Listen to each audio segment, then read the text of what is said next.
Jangan lupa subscribe YouTube channel Metro TV News dan jangan lupa nyalakan notifikasinya. Pemirsa, jika berbicara tentang IKN, sebenarnya sudah ada konsep besar yang dipersiapkan melalui sayembara. Pemerintah ini melalui Kementerian Pekerjaan Umum dan Perumahan Rakyat atau PUPR telah memilih tim Urban Plus sebagai pemenang desain ibu kota negara.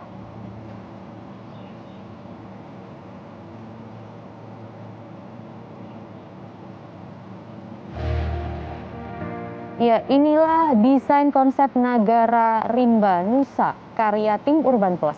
Konsep besar yang ditawarkan desain ini adalah tata kota modern, pembangunan manusia, sifat manusia, dan kelestarian alam. Tim Urban Plus terdiri dari 10 ahli dari beragam disiplin ilmu yang digawangi oleh Sibarani Sofyan. Desain ini nantinya akan dikolaborasikan dengan 2 desain lainnya dari pemenang kedua dan ketiga sayembara dan disesuaikan dengan kondisi lapangan.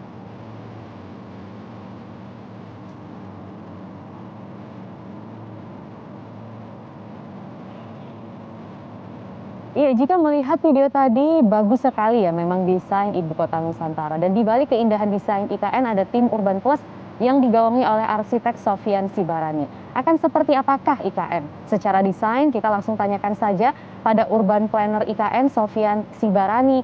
Selamat pagi, Pak Sofyan. Terima kasih sudah bergabung di Selamat Pagi Indonesia. Tadi kalau kita melihat Nagara Rimba Nusa itu menjadi tema dari tim desain Anda. Boleh diceritakan apa sebenarnya semangat dari tema ini, Pak? Iya, selamat pagi semuanya pemirsa Metro TV. Ya, saya Sibarani Sofyan.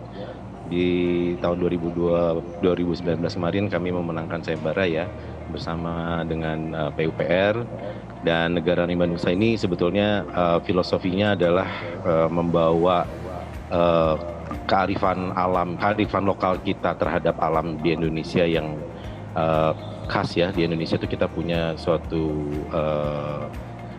kosmologi tentang kota dan juga hubungan kita dengan alam dan manusia. Saya rasa Nagara Rimba Nusa ini adalah salah satu konsep yang mengusung keselarasan kita dengan alam, tetapi juga kita harus membawa transformasi, karena Pak Presiden itu mau membawa suatu transformasi gaya hidup dan juga berkota untuk kita semua, yang kita harapkan ada suatu kota ideal yang bisa dicapai dalam hal ini. Dan juga tentunya Pak Presiden mengharapkan kota ini juga kota yang memberikan representasi kepada nasionalisme kita. Jadi ini adalah pembentukan jati diri kita dan kebangsaan kita. Makanya di dalam konsep Nagara Rimba Nusa ini kita membawa juga konsep kebangsaan Indonesia dalam bentuk sumbu kebangsaan, karena sudah bisa dilihat dalam beberapa cuplikan-cuplikan video tersebut ya.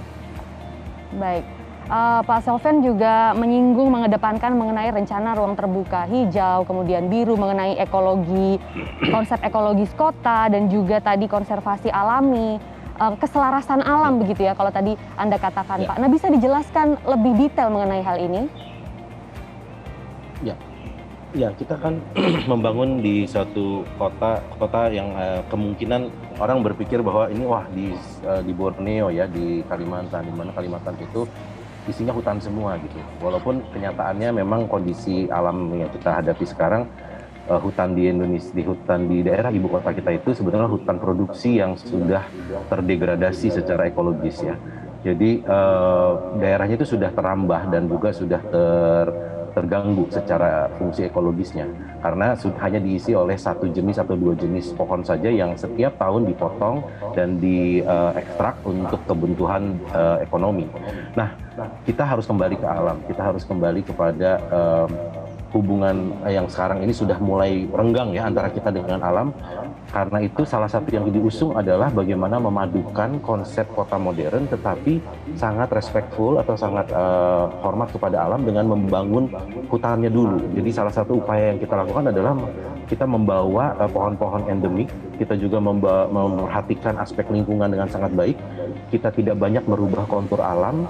Dan untuk itu kita benar-benar bersandingan ya, konsep pembangunan yang bersandingan dengan alam yang sebetulnya berbasis kepada local wisdom kita, di mana kita punya seperti konsep rumah panggung gitu ya, yang di mana rumah panggung itu salah satu cara kita tidak terlalu merusak alam, dan kita membangun lebih banyak ruang-ruang hijau, ruang terbuka untuk memberikan aspek kenyamanan dan juga aspek ventilasi yang sekarang memang di masa COVID ini kita butuhkan ruang-ruang terbuka hijau yang jauh lebih besar dan lebih baik dibanding kota-kota umumnya di Indonesia. Baik. Tapi sudah sesuaikah begitu ya struktur daerah di IKN ini untuk konsep yang Anda bangun itu tadi, terutama di bagian bisa membangun tapi tidak mencederai alam itu sendiri? Ya, betul. Jadi kita melakukan istilahnya konsep 70-30 ya, di mana 70% itu tidak terbangun dan hijau. Kita biarkan kondisinya tetap alami dan 30%-nya bisa terbangun. Dan di daerah Pasir Penajam ini memang daerahnya berkontur. Jadi kalau kita menghadapi kontur seperti ini, kearifan yang harus kita lakukan adalah tidak membangun di tempat-tempat yang memang tidak perlu dibangun, seperti adanya tebing atau adanya bukit yang terlalu tinggi atau lembah yang terlalu rendah. Kita membangun cukup di tempat yang kita butuhkan, dan ternyata setelah dihitung memang aspek 30% ini cukup mencukupi ya untuk penduduk yang kita sudah proyeksikan, yaitu sekitar 1,8 sampai 2 juta orang untuk keseluruhan IKN. Baik. Dan tim Anda ini tapi juga mengedepankan mobilitas begitu ya, dan juga transportasi. Ya. 80% transportasi itu akan dikedepankan di IKN. Nah, nantinya ini akan seperti apa? Betul.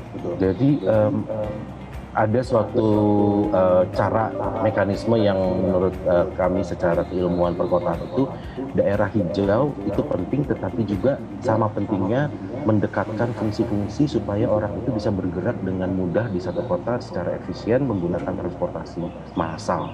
Salah satu kata kuncinya adalah tidak menggunakan mobil pribadi yang berbasis bensin, fossil fuels ya, sehingga itu mencemar lingkungan.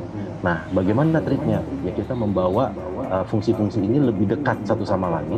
Kita bangun kepadatan sedang, bukan kepadatan yang tinggi, tapi juga bukan kepadatan yang rendah. Supaya kita menghindari kesalahan bahwa kita tuh membangun kota yang terlalu melebar secara horizontal. Sehingga orang itu kalau bergerak dari satu titik yang lain harus naik mobil. Nah, kita mengurangi mobil, kita akan mengurangi emisi karbon, kita menuju kota yang lebih berkelanjutan. Baik, jadi mobilitas bisa tetap terjamin, tapi juga tetap melestarikan alam begitu ya Pak Sofyan ya? Ya, betul. Oke, tapi kalau kita lihat, baik. Tapi kalau kita lihat, kita berkaca pada kota-kota besar yang ada di Indonesia begitu ya. Sebenarnya selama ini tuh masalah kota itu masih tidak ramah bagi lansia, apalagi juga kaum disabilitas. Nah, seberapa besar nanti aspek ini menjadi konsentrasi untuk pembangunan ibu kota negara? Ya, betul. Saya amati memang kota-kota Indonesia hari ini, karena kita banyak mewarisi apa yang sudah terjadi di masa-masa sebelumnya ya, di mana infrastruktur kota terlambat hadir, di mana masyarakat urbanisasinya sudah kempalang masuk dan terbangun dengan tanpa perencanaan yang baik di masa lalu mungkin ya. Nah, di ibu kota ini kan kita memulai dengan rencana dulu dan juga pemikiran dahulu, sehingga standar-standar seperti universal accessibility, desain untuk difabel, teman-teman untuk lansia, itu sudah kita perhitungkan dan sudah kita bisa masukkan ke dalam spesifikasi. Jadi standar tersebut sudah harus mengikuti standar internasional. Jadi harapannya untuk di ibu kota ya harusnya sudah kita masukkan ya ke dalam perhitungan kita. Baik, semoga saja bisa ada perubahan dan menjadi percontohan juga begitu ya. Kemudian terakhir Pak Sofyan, Presiden berkali-kali ini mengajak partisipasi dari masyarakat, khususnya dalam hal ini investor untuk bersama-sama membangun IKN ini. Nah, partisipasi seperti apa yang Anda butuhkan yang sesuai dengan tim dan juga desain Anda? Ya, sebetulnya banyak partisipasi yang kita harapkan ya dapat dari berbagai aspek.